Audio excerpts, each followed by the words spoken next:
Hey, it's Karan Makino. In this today video, I'm going to explain you NEBOSH International Diploma Unit IA.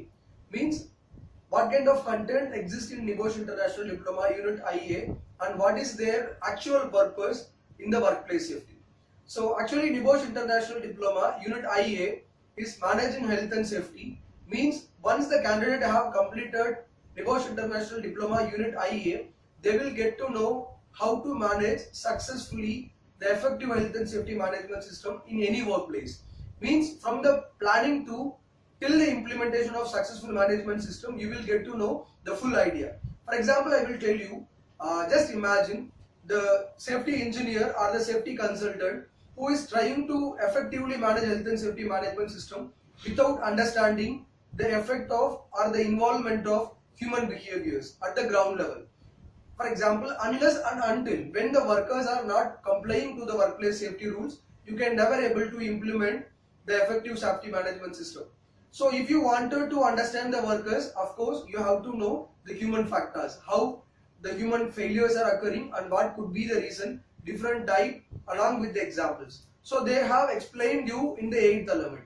But let me give you the quick overview from the first 4 elements, so that you will get to know what actually the elements contain and their real-time application in the workplace safety. So the first element we namely call as principles of health and safety management system. But I would like to remember you once again the unit title. The unit title IA is managing health and safety. Let me ask you one simple question. Can you manage health and safety without having a proper health and safety management system? Of course no. So that's why in the first element they have explained you what the successful health and safety management system contain and how it is framed. For example, if you take ISO 45001, they have given you one framework. In this, they have explained you how you can implement health and safety management system in an effective manner by following their guidelines and their principles. So in this element, you will get to know how the management system should be, what kind of elements exist in this, and whether the company can go along with the separate management system similar like ISO 45001, or they can go with integrated management system. The second unit we namely call as regulating health and safety. In the word itself, they have given you how the health and safety standards of the company is being regulated. Let me ask you one question, whether only the national government's rules are being regulated? Of course no. When it comes to regulation of health and safety, or when it comes to the preparation of health and safety standards, the company has to follow different kind of or different set of rules implemented by different bodies. Either it could be directly by the national government or it could be by the non-governmental organization. For example, if you take the company who wanted to get the insurance, they have to follow the guidelines which is given by the insurance companies. Means along with the health and safety standards, they also should incorporate the guidelines which is given by the insurance company. Not only the insurance company, there are also other non-governmental organizations which you will get to know in this element.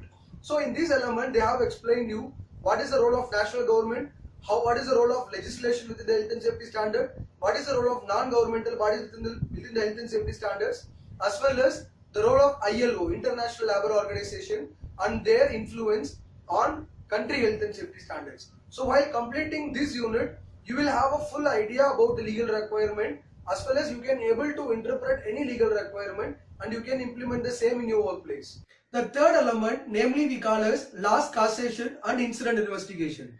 In the unit name itself, you have the full idea. What I would suggest you, before you are reading inside the unit, just read the title of the unit every time at least twice or thrice, so that you will get the idea what actually the element is containing.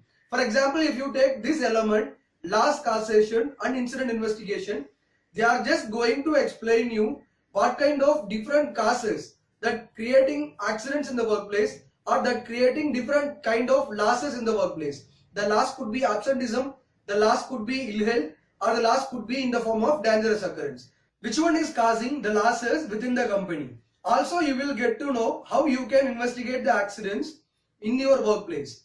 Means in this unit, they just explained you the different theories that exist behind the investigation. Previously in the IGC, you have learned only about the immediate causes and the root causes. But here in this international diploma, you will get to know the different theories that have evolved related to accident investigation, as well as you will get to know the role of failure tracing methodologies like the fault tree analysis, event tree analysis, and how you can use it within your investigation.